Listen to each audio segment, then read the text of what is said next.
Well, welcome everybody to Unleash Your Free Spirit. And we are so honored today. We started this back 3 years ago, over 3 years ago. And Randy Peyser was actually one of the guests our first year. So, what an honor to have her return. She is the only guest that has ever returned. And she's got some great things to be able to share with her today. But let me tell you a little bit about her.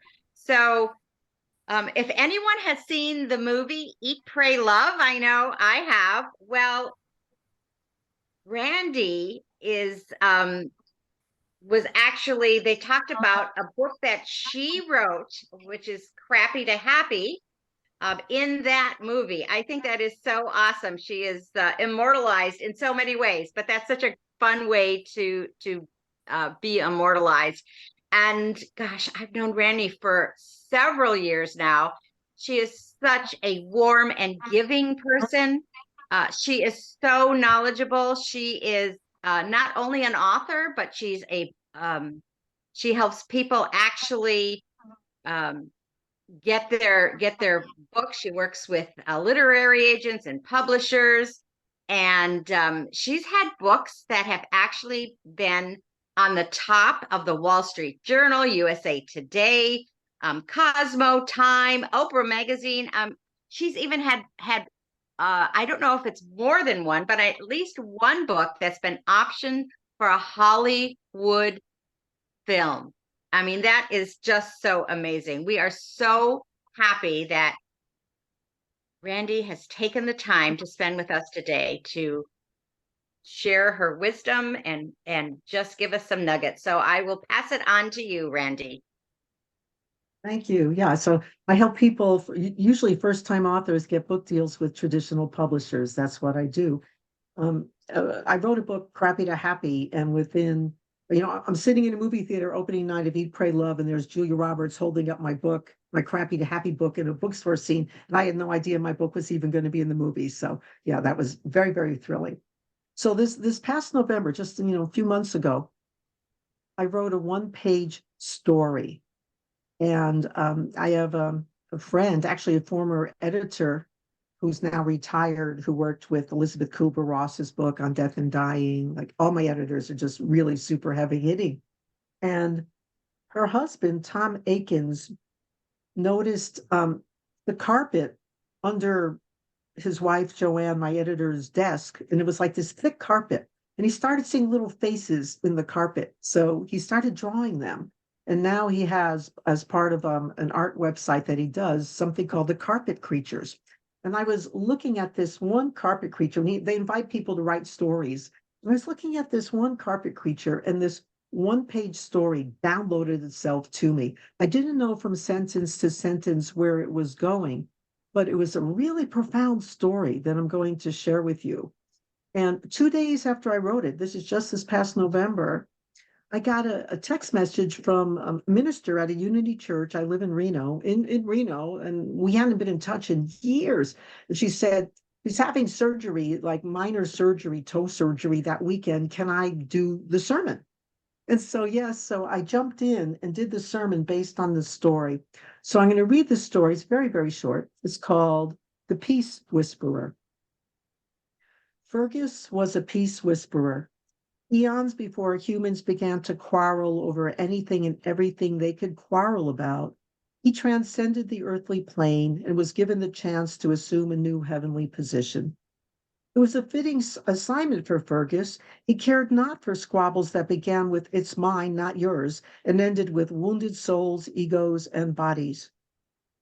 To prepare for his new assignment, he spent a millennium in the halls of higher learning, where he absorbed the knowledge of the mystics and the compassion of the saints. And at last, when the Great War began and people divided themselves into camps of us's and them's, Fergus was at the ready.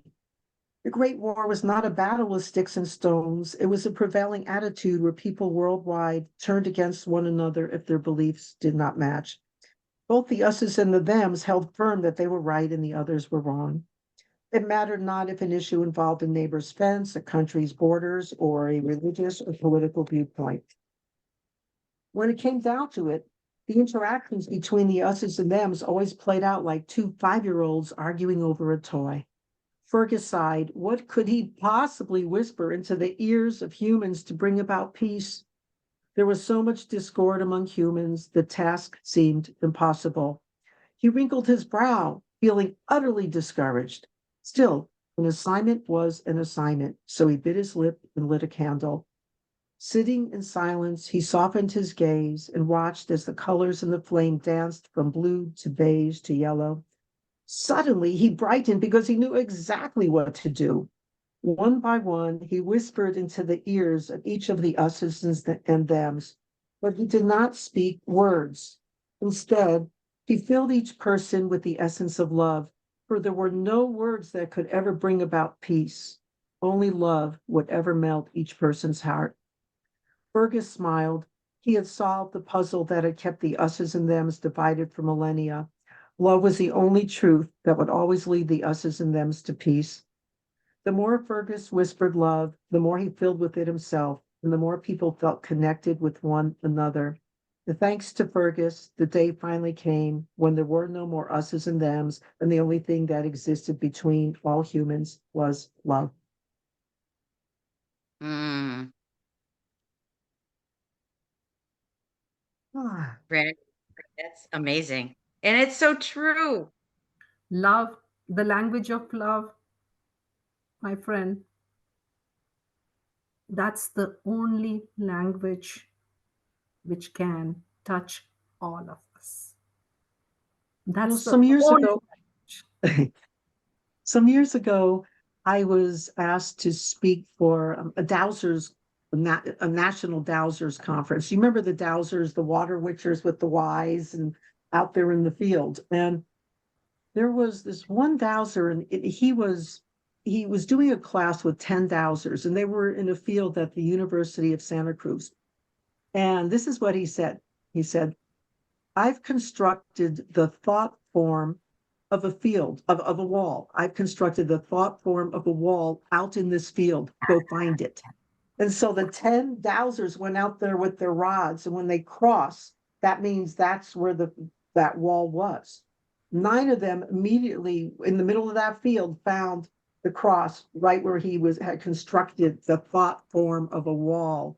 The 10th person continued forward, and her L rods that she had bent back, and she turned around, and then they crossed.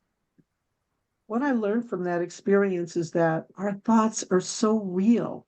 Our thoughts are so real. They are picked up energetically by dowsing rods. So, how can we keep our energy and our thoughts so clear and so clean? Because whatever we're putting out into that collective field of unconsciousness or whatever, everyone has access to. So can we be the gatekeepers, the way showers to love as much as we possibly can? Mm,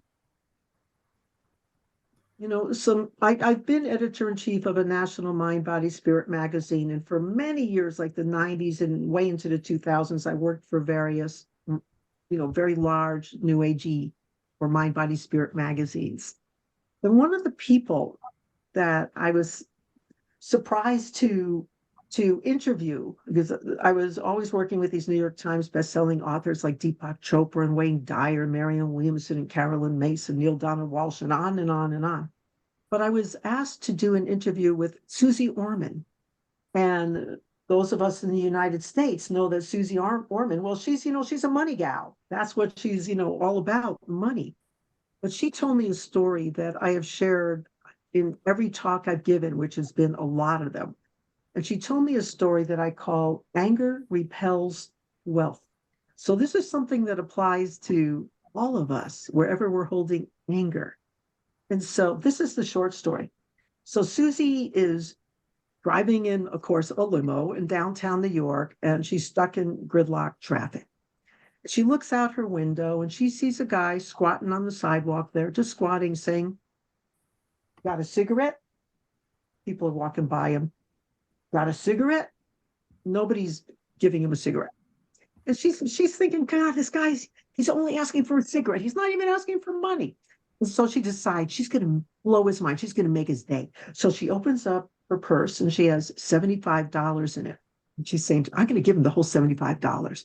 She said she had her hand on the door and she's about to open it.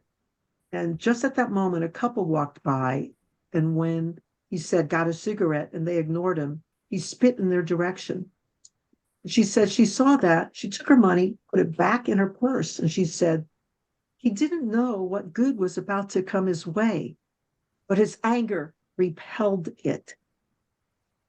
So it's really up to each of us to be looking at those shadow parts of self where we are repelling our own goodness. Mm. Such truth in that, Randy. What a Randy, great way to start Mhm. 2024. Absolutely. I'm going to Yes. I'm still stuck on that. You want us to be the gatekeepers of love. Yes. Gatekeepers of love. That thought, that powerful thought, as you said, thoughts are very powerful. It's all about love, my friend. It's all about love and gratitude. Once you connect to anybody with that emotion, everything else becomes wonderful and blissful. Everything becomes. And Judy, what an honor it is to host these kind of events. Oh my goodness. Last month also, Jesse was talking the same thing. Then we break down the walls of separateness, what separates from you to me. As long as we keep saying them and us, that the separation wall is all that which is holding, and it's all our creation. It's our creation, nobody else's. Honestly, it's a very it's a simple concept, yet sometimes difficult to comprehend. Us Yes. versus them, it is one. We are all connected. Oneness, one world, one thought, one, and it's all about love, my friend. I'm honored. I've known you, Brandy, for so many years as a very wise and dedicated woman. I always call you the book lady because of your wisdom and what you read and what you do as a publisher and as a writer for so many. But what a beautiful asking today. Anybody has to add anything? You want to be the gatekeepers of love. If yes, say yes. Yeah, yes. At least raise your hand and tell us, yes, I will do my part to be part of that beautiful feeling of creating that love around us. Circles of love, circles of love, circles of love. This is the whole theme for 2024. And the the number 8 is all about the love, the unity, the abundance for all. Because as one has it, we all have to have it. Yeah. The separation is no longer available. That is the past. Mm.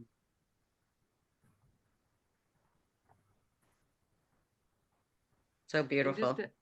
just to add to that, it's also moving into the feminine, not women, feminine. So the men are starting to take down their shields and come in nurturing and loving. And so we can all move forward in the love. So, And I had an experience in my life back in my 20s. I'm in my late 60s now, but in my 20s, I had an experience of working for a man who was just very cruel, incredibly cruel, and an intimidator and just an abusive personality. And eventually he died. And I would do my forgiveness work, as they say, just forgive. And I thought I'd forgiven. Then years later, I would think of this guy, and I clearly hadn't forgiven. And then it was about after 7 years had passed, something like that. I wasn't thinking about him. He wasn't in my conscious thoughts at all. But he came to me in a lucid dream. I mean, how you know something's real? You have an experience of it yourself, then you know it's real. And he was pointing to like a chalkboard, because this was way before whiteboards. And so he's pointing at a chalkboard, and I said to myself in this lucid experience, oh, he's teaching me something or showing me something. And in that second, I experienced a transmission of love that's greater than anything I've known from the earth, on the earth plane. And I realized that he was making his amends to me. That's the way I felt, from beyond the veil. And it made me realize that the only place that all of us are going to ultimately is love. That's it. And so I asked myself, can I be that source of love here? And sometimes I can't.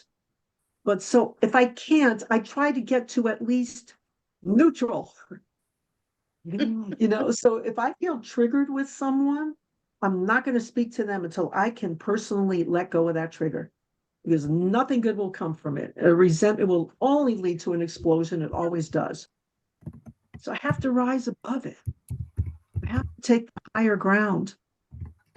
Many years ago, I worked with a healer who had since passed. She was called Mama, Reverend Dolores Lucas. And she had this prayer for like difficult people, actually for everyone. And she said, and she was African-American Christian minister. So in her wording, she said, please, Lord, show this person their next highest step. And then she would say, and some of those steps are a doozy. I always love that. Beautiful. Yeah. So Brandy. what can we do to be the way showers, the gatekeepers, the whatevers, just come with as much love as we can. As Ron says here, love is the master plan. It's true. Mm. You made us all speechless right now, Brandy. In a good way. That never happened.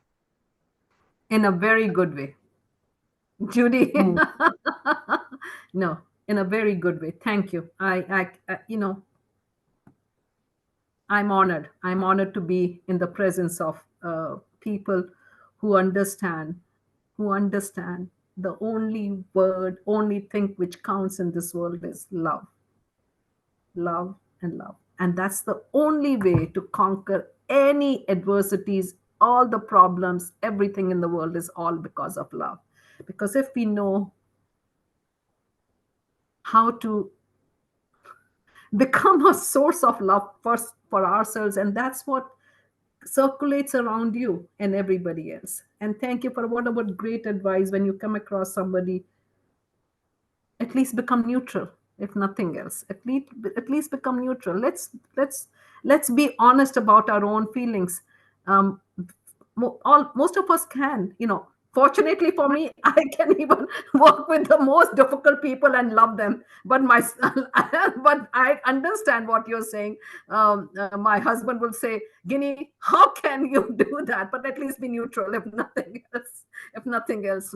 What a beautiful Meg, thank you. We love seeing you right now. It's a good feeling to see our people and see their smiles. Do you have anything to share, Meg, with us?